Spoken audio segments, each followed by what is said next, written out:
Go ahead. Hi, my name is Kaitlyn Dibble, and today I'm going to talk about paid family leave. So, paid family leave is when a baby's born, so the parents take time off work to take care of their child, and they're also getting paid for it. And the Federal Family and Medical Leave Act allows parents up to 12 weeks of unpaid leave, and less than 60% of people are actually covered under this.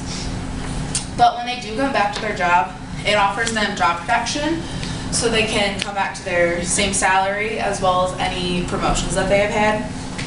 And in 2004, California actually made it legal for a paid family leave, and it has actually prevented many families from falling into poverty. So family leave around the world is a lot different than in America.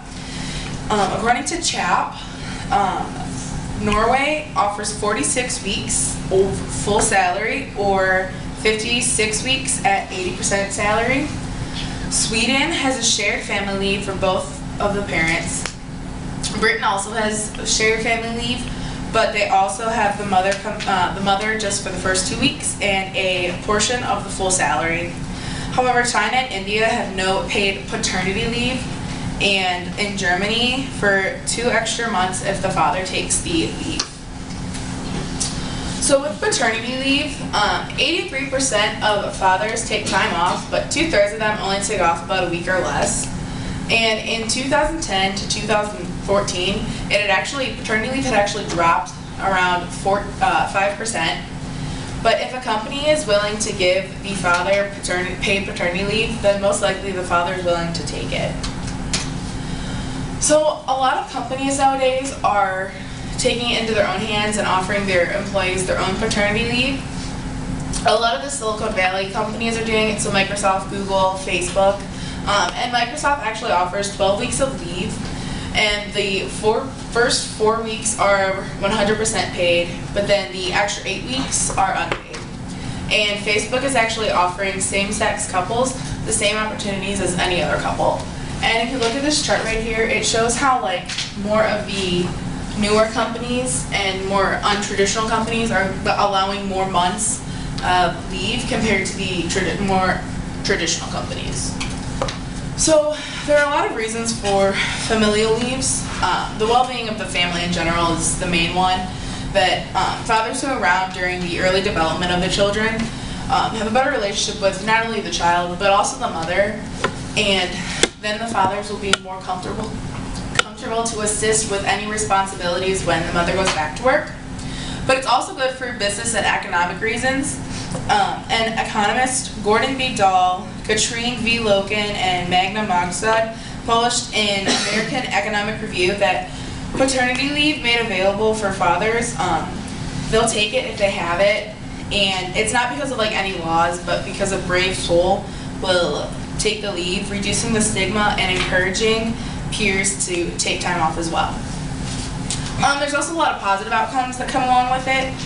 Retention of valued staff, reduced recruitment cost, mitigated absenteeism, enhanced organizational commitment, staff motivation, improved relations among employees. Also, a lot of family-friendly companies are going to be more willing to work and are more attracted to companies of returning mothers. So then there's also the reduction of discrimination of employed mothers. Some countries actually try to fire women when they become pregnant because then they have to find someone to replace them while they're out on leave, as well as having to pay them if they go out. This also promotes the economic empowerment to women everywhere, balancing both work life and home life, and this actually helps end gender inequality. So there are a lot of expenses when it comes to babies, just in clothes and diapers and food. $70 just for clothes and diapers per month, and $120 for food and formula. And in a report from the 2012 U.S. Department of Labor and Family Medical Leave, that roughly 15% women who take leave end up on public assistance, and 60% of those find it difficult to make ends meet. So more mothers who are receiving maternity leave are going to be less likely to need any public assistance. So in conclusion, familial leave is definitely needed, not only for the family, but also for the better of a good business. And fathers to take more time off, it will definitely be beneficial to the child and the mother as well. With the help of paid paternity leave, the less likely a woman will need to be on any public assistance. Familial leave is definitely better than just maternity leave, because then the mother gets help from the father as well, and it's also good for the child.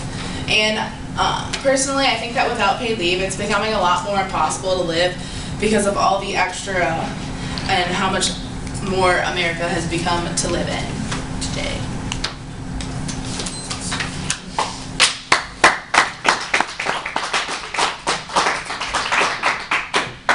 Questions for Kaitlyn? So you can get, so if you say a girl becomes pregnant, you can get fired because I didn't think you were allowed to do that. In like some countries, not in America. Oh, okay. Yeah, it's just like certain countries. Do you think that individual companies should offer family leave, or that should be a law? I definitely, a lot of companies are doing it now, but I definitely think that family leave over just maternity leave is definitely needed. So they don't, I'm sorry, but they don't get paid the full wage that, Correct. okay. Like, unless it's like in the company, like what they want to do, but for like the laws of the FMLA, it's unpaid, so like they don't have to pay them at all. Other questions? So you see this becoming more common in the future? Yeah. All right. Thank you. Good job.